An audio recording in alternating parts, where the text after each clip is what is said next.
God help us. They're still out there. Those were the last words in my grandfather's diary, which was found open on the table at which he shot himself in 2019. I was the one who found his body, a hole blasted through his head with his old army pistol. I can still see the scene to this day, blood dripping down the sides of the desk, the metallic scent on the air. I don't think it'll ever leave me. But that's not why I'm writing this. After I had grieved, that sentence began filling me with a morbid curiosity. They're still out there.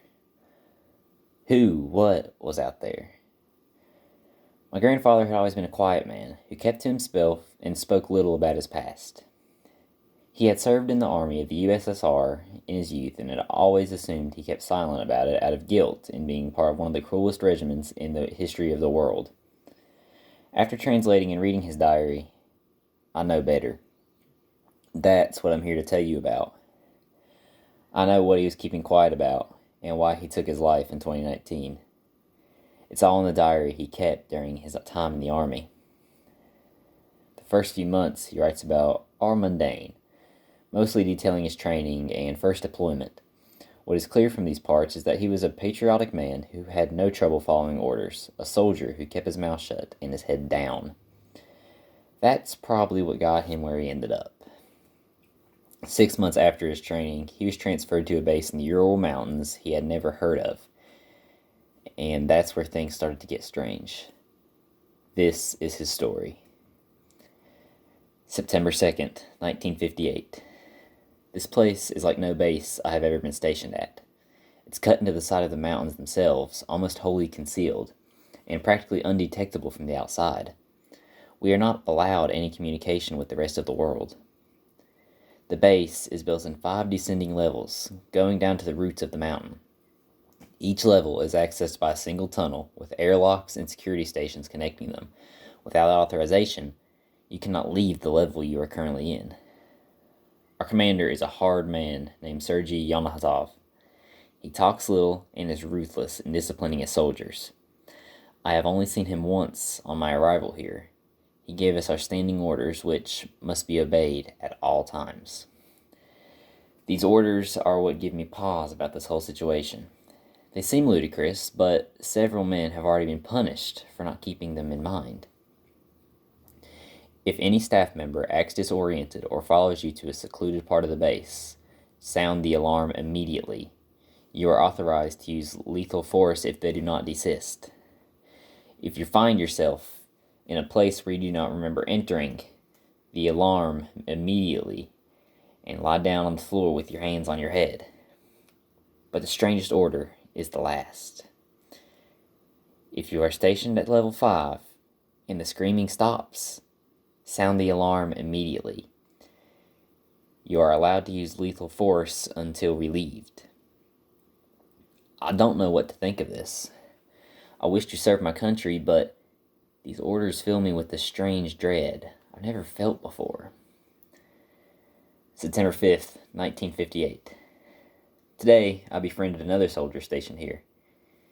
His name is Yuri Ivanovic, a private like me. He seems talkative and friendly, an unusual trait among the soldiers stationed here, and he was eager to talk once I told him I was at the new base. We were discussing the strangeness of the place and the secrecy surrounding it when I summoned the courage to ask him what was our purpose here. Yuri, I began carefully, do you know anything about this place, what it's supposed to be, what is level 5, and what is that screaming the orders mention? Yuri's smile faded. He leaned in close to me. It's best you don't ask about level 5, Michael, I said under my breath. Nothing good ever comes of talking about that place. Keep your head down, and you might be lucky enough to never go down there. My skin crawled. Yuri was usually a quite amiable man, but he was deadly serious now. What's level 5, though? Have you ever been sent down there? I haven't, no, he answered. Thank God, but I know someone who has. What happened to him? I asked, realizing I too was instinctively whispering. He came back, but he was never the same, Yuri answered sadly. He's been changed ever since. Even the fact he came back is not common. Many soldiers sent to level 5 never return. Did he ever tell you what he saw there? Only one thing. 5 years, he told me. They've been screaming in the caves for 5 years. Yuri would tell me no more and left me at my post with more questions than answers. September 11th, 1958. Yesterday, we were sent on patrol in the area surrounding the base. The surrounding mountains are an icy wasteland, and I was freezing within minutes of setting foot outside. Yuri was in our unit, and he had regained his usual happy demeanor since our conversation and seemed almost untroubled by the biting cold. Our orders were simple. If we met anyone, we were to make sure they came nowhere near the mountain. We were to remain hidden if possible, but if we found any hikers going in the direction of our base, we were authorized to use any measures to dissuade them. I hoped it wouldn't come to that. We only came across a single group of travelers, and thankfully, they were going in a direction which would take them away from our base. We departed shortly after, making sure they weren't a threat. Whatever it is we are guarding here, it is so dangerous that even the lives of Soviet citizens are a worthy price to pay to keep it secret. September 14th, 1958. Today, Yuri introduced me to the soldier who had been to level 5. It was a complete accident that all three of us were stationed at the same guard post.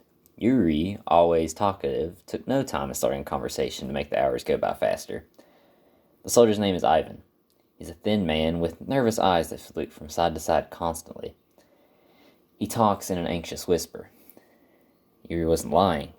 Whatever Ivan saw at level 5, it has left him changed forever. Yuri wouldn't let me talk to him about his time there, but I didn't even want to know once I saw the man's state of mind. It would be cruel to remind him of something that's so traumatizing. But even so, I left the meeting more anxious about this place than before. Ivan wouldn't stop whispering to himself. He was quiet, under his breath, but I made one sentence out clearly enough. 5 years. 5 years. 5 years.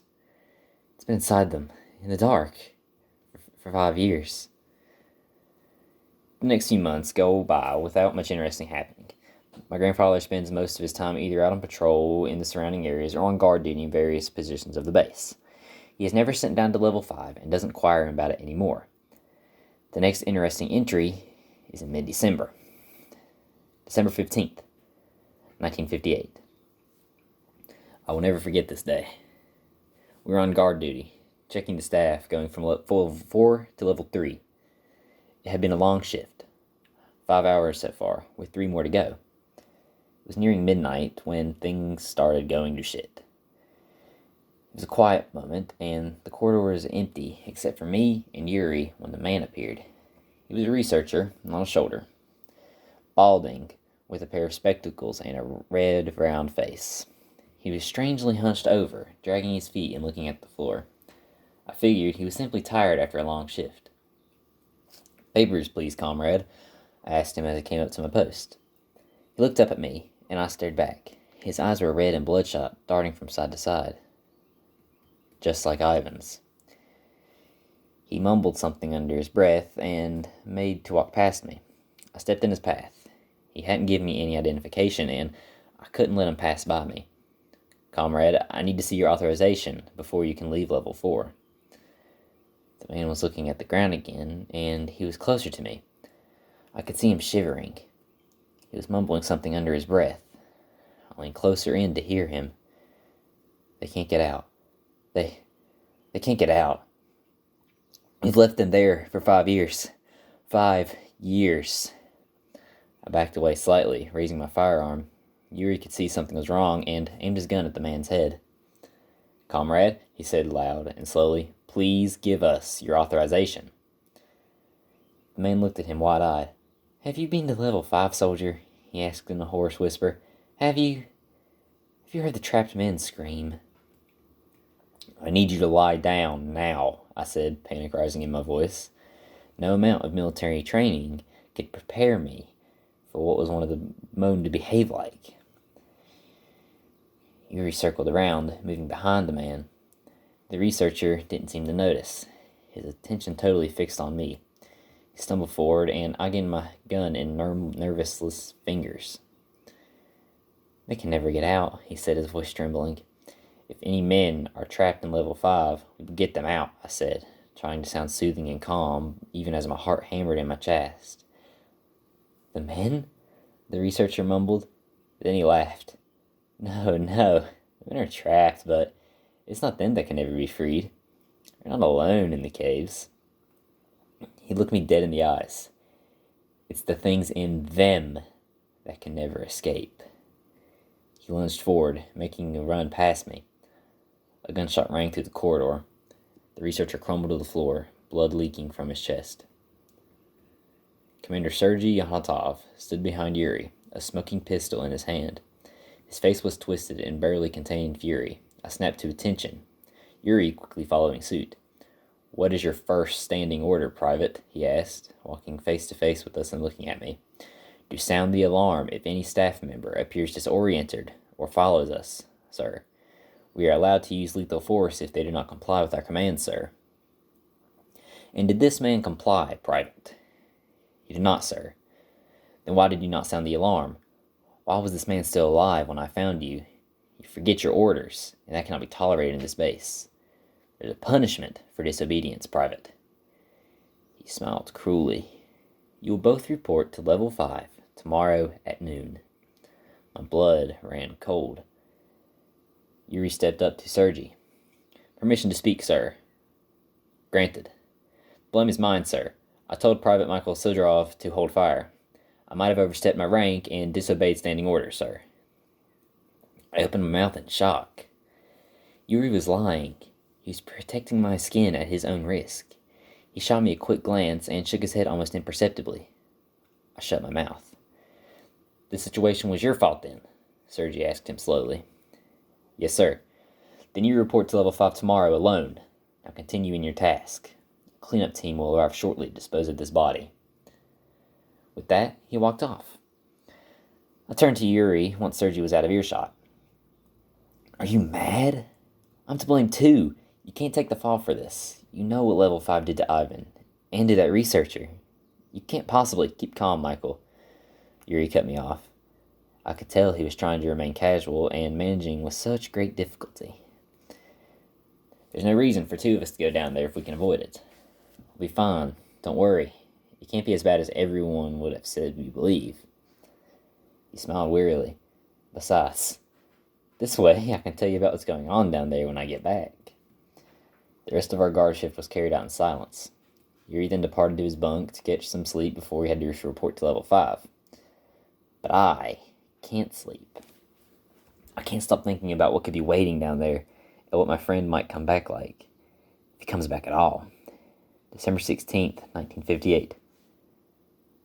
Yuri has not returned from level 5. It's almost midnight, and I still haven't seen any sign of him. December 17th, 1958. Still no sign of Yuri. I can't sleep. I stay awake for hours, wondering if he's alright. December 19th, 1958. Yuri still hasn't come back. What is going on down there? December 20th, 1958. I can't take it anymore. When my guard duty ending this evening, I managed to catch Commander Yonatov when he was on his way to the officer's quarters. "Permission to speak, sir." My voice was hoarse with trepidation of his conversation. He looked at me, a sort of apathetic curiosity coming over his face. He glanced down at my name tag. "Granted, Private Sidorov." "Sir, 5 days ago, Private Yuri Ivanovich was sent to level 5. Hasn't come back since then, and I'm worried about him." Sergei looked at me in my eyes, his face unreadable. "And what do you wish from me, Private?" "I want to know whether Yuri's alive, sir. Whether he's alright," I said. My mouth was dry, and my throat clenched as Sergei looked at me, a all too familiar anger building behind his eyes. "You are aware that discussing our work here is not recommended, aren't you, Private?" I'd gone too far to go back now. I can only press on. "Yes, sir, I am." "Then listen well to me, Michael Sidorov.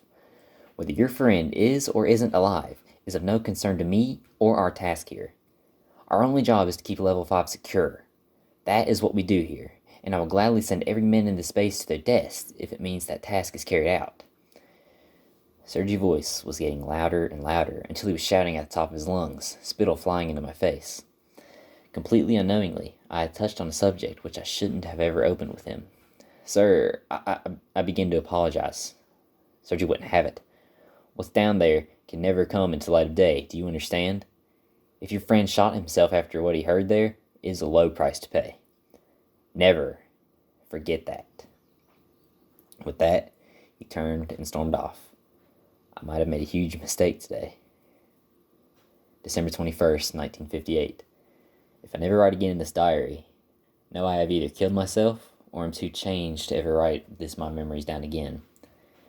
This morning, we received our orders from the day as usual. Guard duty, maintenance, or patrol. That's all I've ever gotten here. Not today, though. The officer read down the list, listing the names and duties for each part of the day. I was always at the end of the list, and only started paying attention towards the end of the monologue. Turgenev, guard duty, level 40800. Kustanov, guard duty, level 40800. Chernyshevsky, patrol 1000. He stopped suddenly, just before my name.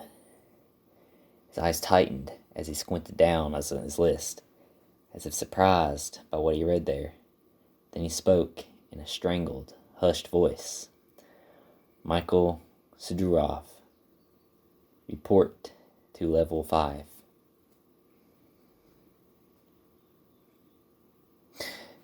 Hey guys, it's me, Astro. I would just like to say that this story will be broken up into 4 parts. It is extremely long. This is the first part, and the next 4 parts will be coming out within the next 2 weeks. I'd appreciate it if you tell me what you think of these down below in the comments, and leave a like if you enjoy, and subscribe so you do not miss future content. Thank you, and see you next time.